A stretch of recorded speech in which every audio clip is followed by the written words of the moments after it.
खुलुमबाय। बड'लेण्ड इंखं टेलिभिजन स्टुडिय'आव आं ललिता गयारी दिनै मोनाबिलिनि गाहाय रादाबफोराव दं। समाज दानाय आरो सुबुं सम्पद सोरजिनायानो फोरोंगिरिफोरनि गुबै बिबान बुंदों दिपेन बर'। हाइलाकान्दियाव मोब्लिब बोबथाबजाना नखरसेनिनो 4 सुबुंनि जिउ खहा। फोरोंगिरि सानखालिनो गगामुगाव सासे फोरोंगिरिया गावखौ फोथैनानै लादों।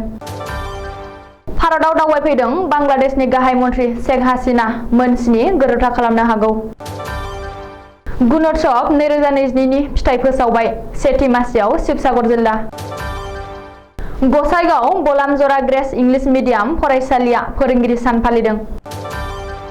ट्राइबेल संघनि बारग' आफादगिरि रनजित बरगयारिया गोब्राब जब्राजों गोग्लैसोनानै दं।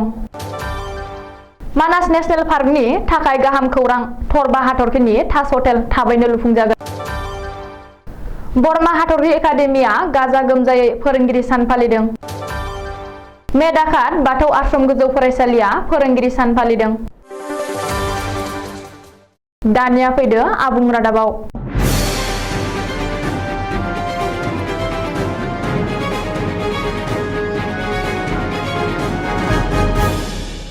दिनै 5 सेप्तेम्बर हादरनाङै डक्टर सर्वपल्ली राधाकृष्णननि जोनोम सानखौ फोरोंगिरि सान महरै फालिदों।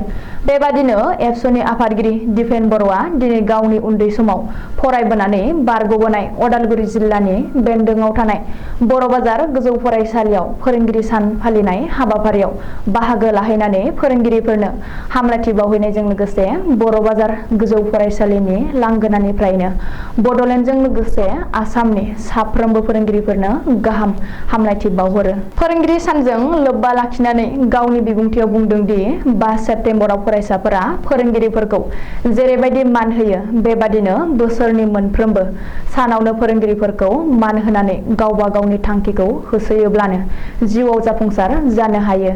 बबेखानि फरायसा समावनो आखल आखु दानायनिबो साबसिन सम होननानै दिपेन बर'आ बुंदों। समाज दानाय आरो सुबुं सम्पद सोरजिनायानो फोरोंगिरिफोरनि गुबै बिबान।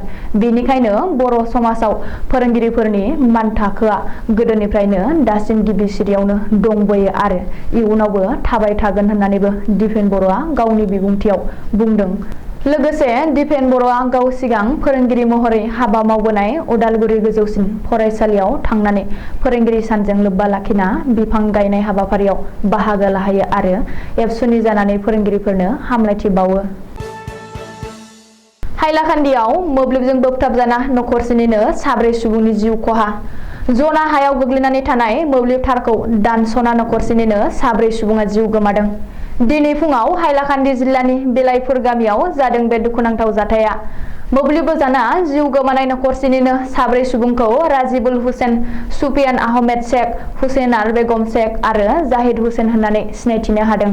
जाथायनि बागै मिथिनो हानाय बादिब्ला थांनायनि हराव जनानै हायाव गोग्लैनानै थानाय मोब्लिब थारखौ दानस'नानै 4 बोसोर बैसोनि राजिबुल हुसेन मुंनि सासे उन्दैसाया गिबियाव जिउ गोमायो।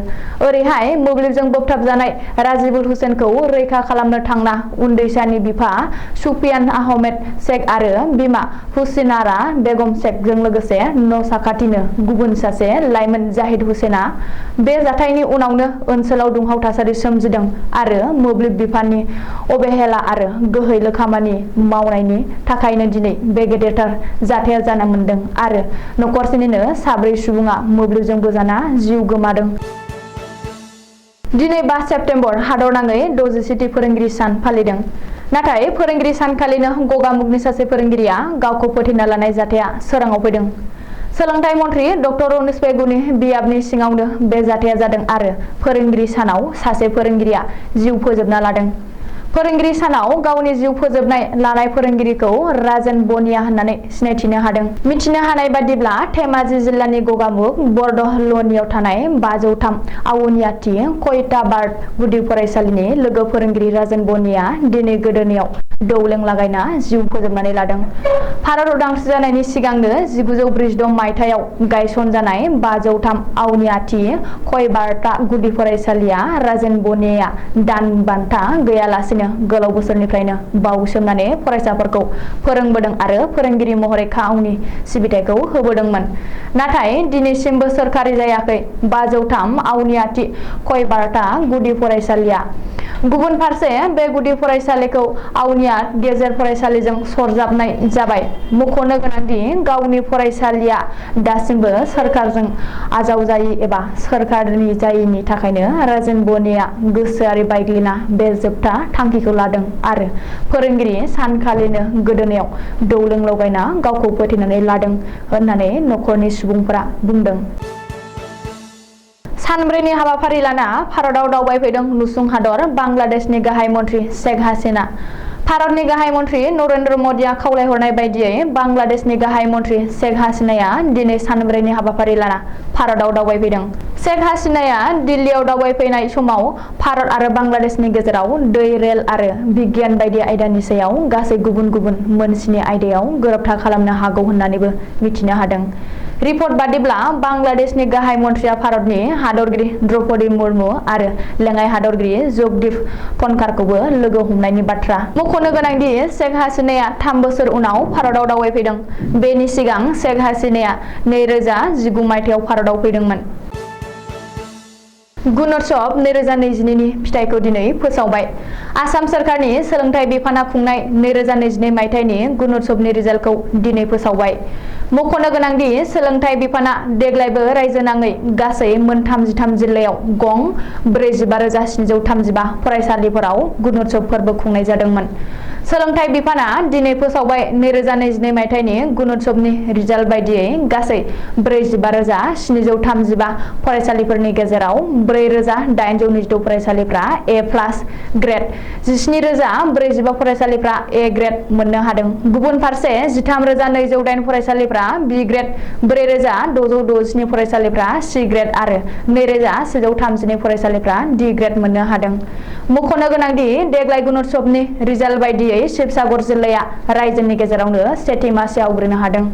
माजुलि, नलबारि आरो डिमा हासाव जिल्लानि फरायसालिफोराबो ए+ ग्रेड मोननो हादों। बबेखानि डिमा हासाव जिल्लानि रेंकआ रायजोनि गेजेरावनो गाहायसिनाव। डिमा हासाव जिल्लानि गंसेल' फरायसालिया देग्लायनि गुणोत्सवआव ए+ ग्रेड मोननो हादों। गाजा गोमजायै फोरोंगिरि सान फालिदों बलामजरा ग्रेस इंलिश मिडियाम फरायसालिया। फोरोंगिरि सान फालिनायजों लोब्बा लाना फरायसालिनि फरायसाफोरा फोरोंगिरिफोरखौ आथिङाव हमना खुलुमनानै आरो अनथोब होनानै मान बावदों। बबेखानि फोरोंगिरि साननि मुङै केक हानानै बरायदों बलामजरा ग्रेस इंलिश मिडियाम स्कुलनि फरायसाफोरा।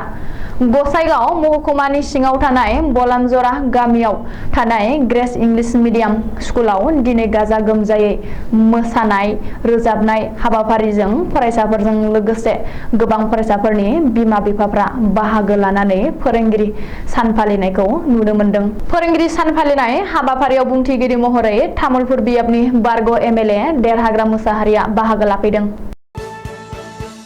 बर' हारि आरो हादर सिबिसुला दुलाराय बर' फरायसा आफादनि गायसनगिरि सोद्रोमा, कक्राझार जिल्ला बर' थुनलाइ आफादनि बारग' आफादगिरि, बारग' नेहाथारि, दुलाराय आसाम ट्राइबेल संघनि बारग' आफादगिरि, सोलोंथाइगिरि, सासे गोख्रों आरो मेंरोङै समाज सिबियारि, कक्राझार तितागुरिनि थागिबि रनजित बरगयारिया थांनाय 28 आगस्ट 2022 खालाराव गुवाहाटी नोगोरमानि मालिगाव सन्जीब हस्पिटालाव गोब्राबथार किडनी आरो प्रस्टेट लेन्स बेरामाव गोग्लैनानै अपारेशन जानानै आथिखालाव गावनि न'आवनो बिसनायाव गोग्लैसोनानै थानो गोनां जादों।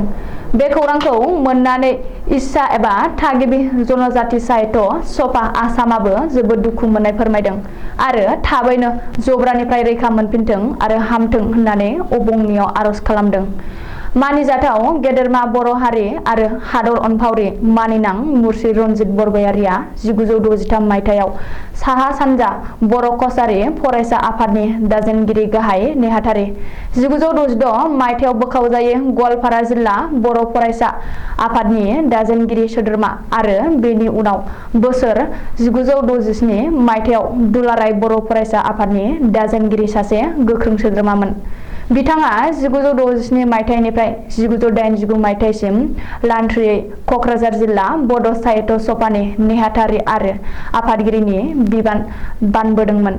बिथाङा 2006 मायथाइनिफ्राय 2014 मायथाइसिम दुलाराय आसाम ट्राइबेल संघनि आफादगिरि बिबान लानानै दैदेनदोंमोन। सासे थार बर' हारि आरो गासै थागिबि जनजाति माहारि सिबियारि आरो हादर अनफावरि गेदेरमा सुबुं रनजित बरगयारिया गोब्राब जब्रायाव गोग्लैसोनायखौ इटसानि गाहाय नेहाथारि कमलाकान्त मुसाहारिया जोबोर दुखु फोरमायदों। गेदेरमा मुर्सि रनजित बरगयारिनि देहाया थाबैनो हामखांनायनि थाखाय बर' थुनलाइ आफादनि बारग' गाहाय नेहाथारि आरो लेङाइ आफादगिरि आथिखालाव थागिबि जनजाति साहित्य सभा आसामनि गाहाय नेहाथारि कमलाकान्त मुसाहारिया इटसानि जानानै आनान गसाइनि खाथियाव आरज गाबदों। बाक्सा जिल्लानि मानास नेशनेल पार्कनि थाखाय गाहाम खौरां। दावबायारिफोरनि थाखाय आरो जानाय खाबुनि थाखाय ताज कम्पानिया बासबारि फरेस्ट रेन्जनि साखाथियाव 10 बिगा हायाव थरबा हाथरखिनि हटेल लुफुंनो लादों। बे ताज बास स्टार हटेलाव गासै मोन 80 रुम थागोन होननानैबो सुलुङाव फोरमायदों। अदेबानि आथिखालाव गेदेर उन्दै मानास नेशनेल पार्कनि साखाथि फाखाथि गोबां रिजर्ट एबा हटेलबो दंखासै। अब्लाबो थासारिया गाहामाव फैब्लानो दावबायारिफोरनि थाखाय बैफोर रुमा थोजासे नङा।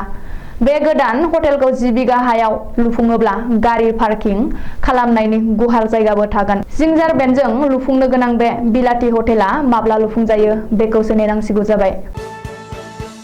दिनै भारत हादर नाङैनो डक्टर सर्वपल्ली राधाकृष्णननि जोनोम सानजों लोब्बा लाखिनानै फोरोंगिरि सान फालिनाय बादिनो बाक्सा जिल्लानि बरमा हाथरखि एकाडेमियाबो 5 सेप्तेम्बर एबा फोरोंगिरि सानखौ गाजा गोमजायै फालिदों। बरमा हाथरखि एकाडेमिया फोरोंगिरि सान फालिनायजों लोब्बा लाखिना मोनसे मेलबो जथुमदों। गाहाय फोरोंगिरि दिनेश बर'नि सामलायनाय बे मेलाव गाहाय आलासि महरै बाहागो लादों 62 नं बरमा बिधान सभा बियाबनि बारग' एमएलए मनेश्वर ब्रह्मआ। लोगोसे बाहागो लाबावदों 24 नं मुसलपुर बियाबनि बारग' एमसिले एबा बिटिसिनि बारग' मावफुं सोद्रोमा अनसुमै खुंगुर बर'आ आरो गोबांसेया। दिनै 5 सेप्तेम्बर हादर नाङै डक्टर सर्वपल्ली राधाकृष्णननि जोनोम सानजों लोब्बा लाखिनानै फोरोंगिरि सान फालिदों बाक्सा जिल्लानि मेदाकाट बाथौ आश्रम गोजौ फरायसालिया। फरायसा फरायसुलिजों लोगोसे फोरोंगिरिफोराबो बायदिसिना रोजाबनाय मोसानाय हाबाफारि लानानै गाजा गोमजायै खुंफुङो। मेदाकाट बाथौ आश्रम गोजौ फरायसालिया फोरोंगिरि सान फालिनाय हाबाफारियाव गाहाय आलासि महरै बाहागो लायो बर' सावथुन मुलुगनि मुंदांखा फेस्ला फावखुंगुर फैलाजे बरगयारिया। दिनै मोनाबिलिनि रादाबा एसेनोसै, गोजोन्थों।